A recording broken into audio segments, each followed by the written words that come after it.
तो कुछ ऐसी चीजें जो कि भाई हम डेली यूज करते हैं, बट हम ये जानते नहीं है कि आगे का वो चीजें बनती कैसे है। तो इसलिए तुम्हारे भाई ने यूट्यूब पे पूरा छान मारा और हमें मिली ये टेक यूनिक द्वारा बनाई गई इस वीडियो को। तो भाई ये हमें समझाएंगे और दिखाएंगे कि भाई ये चीजें बनती कैसे है। तो चलिए शुरू करते हैं बिना किसी देरी के। और उससे पहले भाई इस वीडियो को भाई लाइक करो, सब्सक्राइब भी कर दो। तो लेट्स गो, स्टार्ट करते हैं। पेंसिल इस्तेमाल करते हो, इसे बनाने में कंपनी वालों के पसीने छूट जाते हैं। आप ये जो क्रेयॉन्स यूज करते हो, इन्हें बनाने के लिए ऐसा क्या एक सीक्रेट पाउडर डाला जाता है जिसे जानकर आप इन्हें छूने के लिए भी 2 बार सोचोगे। और कैसे कार के ये जो सीट बेल्ट हमारी जान बचाता है, इसी सीट बेल्ट ने कई लोगों की जान भी ली है। भाई ये वीडियो स्किप करने का सोचना भी मत, बहुत मजा आने वाला है। नंबर 1, कभी न कभी ऐसा जरूर हुआ होगा कि जब भी आप बारिश में फंसे होंगे और अम्ब्रेला नहीं होगा, तब आपको छाते की वैल्यू पता लगी होगी। लेकिन आखिर इसे बनाया कैसे जाता है? सबसे पहला नायलॉन के कपड़े को तैयार किया जाता है। नायलॉन का यूज इसलिए किया जाता है क्योंकि ये पानी को अपने अंदर अब्सॉर्ब नहीं करता और धूल मिट्टी। तो भाई इस वीडियो में मेरे को एक सीख जरूर मिली है। भाई मेरे को ये पता नहीं था कि नायलॉन का कपड़ा एक ऐसा कपड़ा होता है जो कि भाई पानी सोखता नहीं और पानी बाहर फेंक देता है।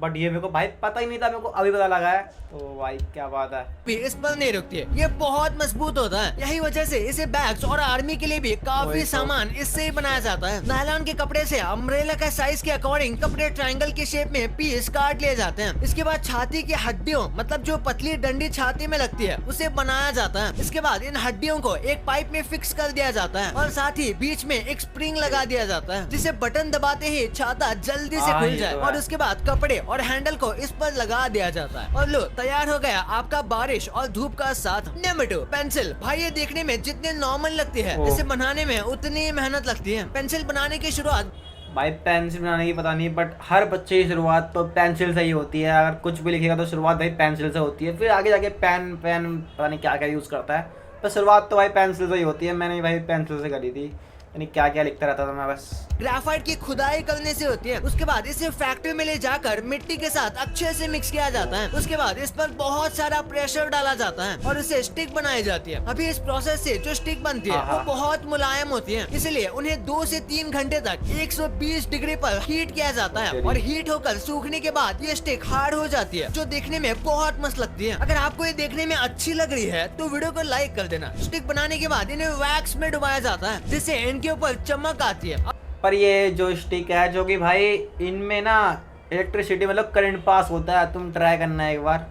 अब बारी है लकड़ी तैयार करने की। ये पहले से कटे हुए पीस में आती है, जिससे पहले इन लकड़ियों के फट्टों में थोड़े से गड्ढे बनाए जाते हैं। उसके बाद इन गड्ढों में ग्लू डाल दी जाती है। उसके बाद एक बड़ी सी मशीन गन स्टिक्स को इन गड्ढों में रख देते हैं और उसके ऊपर गड्ढे वाले फट्टे को रख दिया जाता है, जिससे ये एक सैंडविच की तरह बन जाते हैं। फिर इन सैंडविच की कटाई और शेप देकर पेंट करते हैं, जिससे पेंसिल खराब न हो। उसके बाद ये आपके हाथों में आने के लिए तैयार है। Number 3, screw drivers. भाई ये कई विलेंस का फेवरेट हथियार है। तो ये बनता सबसे पहले इसके लिए एक मोटी स्टील वायर को लिया जाता है और उसे स्क्रू ड्राइवर की मोटाई के हिसाब से काट लिया जाता है। फिर एक मशीन इसके हेड को बनाती है जो स्टार की तरह दिखता है। दूसरी तरफ से सिंपली इसे हाइड्रोलिक से प्रेस किया जाता है जिससे ये फ्लैट हो जाता है। फिर इसे मजबूत बनाने के लिए 732 डिग्री सेल्सियस पर पूरे 12 घंटे के लिए हीट करते हैं, जिसके बाद इन पर प्रोटेक्टिव कोटिंग की जाती है। उसके बाद हैंडल को सेल्यूलोस ऑक्साइड से बनाया जाता है और हो गया आपका स्क्रू ड्राइवर तैयार। Number 4, airbag. भाई ये कार में बहुत ही इम्पोर्टेंट चीज है। पर आखिर ये आइडिया किसका था? 1950 में एक इंजीनियर अपनी फैमिली के साथ कार में कहीं जा रहा था। अचानक से उसकी कार का एक्सीडेंट हो जाता है। उस एक्सीडेंट में किसी को कुछ हुआ तो नहीं, लेकिन इस बात ने उस इंजीनियर को चिंता में डाल दिया। उसके बाद उसके दिमाग में एयरबैग बनाने का आइडिया आया। उस टाइम के एयरबैग के लिए पीछे कार में एक सिलेंडर लगाया जाता था जो एक्सीडेंट होने पर एयरबैग में हवा भर देता था, लेकिन तरीका बहुत स्लो था। जब तक एयरबैग खुलता तब तक इंसान को चोट लग जाती थी। अगले कई सालों तक इस मसले का कोई सोल्यूशन नहीं निकला, लेकिन 1967 में एक अमेरिका के इंजीनियर को आइडिया आया जिसने केमिकल धमाके से हवा भरने का फैसला किया। एयरबैग के अंदर जो केमिकल यूज होता है उसका नाम है सोडियम एजाइड, जो कार के सेंसर से अटैच होता है। जैसे ही सेंसर को पता चलता है कि कार का एक्सीडेंट हो गया, वैसे ये एयरबैग के अंदर लगे केमिकल सोडियम एजाइड को इलेक्ट्रिक सिग्नल भेजता है, जिससे वो केमिकल में धमाका होता है और उस धमाके से नाइट्रोजन गैस निकलकर एयरबैग में भर जाती है। क्रैश होने से लेकर अब मेरे को समझ आ गया एयरबैग कैसे ओपन होता है। अंदर केमिकल ऐसे ऐसे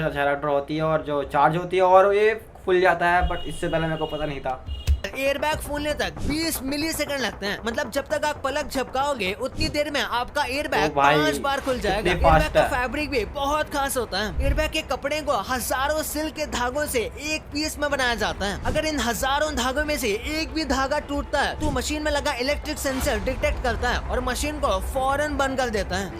भाई क्रेयॉन्स तो आपने यूज किए ही होंगे, पर ये बनते कैसे हैं? क्रेयॉन्स को अलग अलग टाइप के वैक्सेस से मिलाकर बनाया जाता है, लेकिन सबसे ज्यादा पैराफिन का यूज किया जाता है क्योंकि ये इजीली अवेलेबल है और सस्ती है। पैराफिन को पेट्रोलियम से निकाला जाता है। ये वैक्स खास इसलिए भी है क्योंकि ये पेपर पर इजीली चल जाती है। फिर इसमें एक सीक्रेट पाउडर को मिलाया जाता है जिससे क्रेयॉन्स को मजबूती मिलती है। वैक्स को गर्म करते हैं। वैक्स 62 डिग्री सेल्सियस पर ही मेल्ट होना शुरू कर देती है। एक मिक्सर में सारे केमिकल और कलर भी डाल दिए जाते हैं। फिर वैक्स को रोटरी नाम के इस मशीन में डाला जाता है जिसमें क्रेयॉन्स की शेप बनी हुई है और बाकी बची हुई वैक्स के ऊपर एक ब्लेड की हेल्प से हटा दिया जाता है। रोटरी मशीन एक बार में 2000 क्रेयॉन्स बनाती है। ये मशीन क्रेयॉन्स को कन्वेयर बेल्ट पर निकाल देती है जो क्रेयॉन्स को लेबलिंग मशीन पर ले आ जाता है, जहाँ पर इन क्रेयॉन्स को लेबल लगाकर छोटे बच्चों की जिंदगी में रंग भरने के लिए फैक्ट्री से निकाल दिया जाता है। तो भाई तुम्हें सब कुछ समझ तो आ गया होगा, तो भाई इस वीडियो को लाइक करो, सब्सक्राइब भी कर दो। तो चलिए मिलते हैं अगली वीडियो में।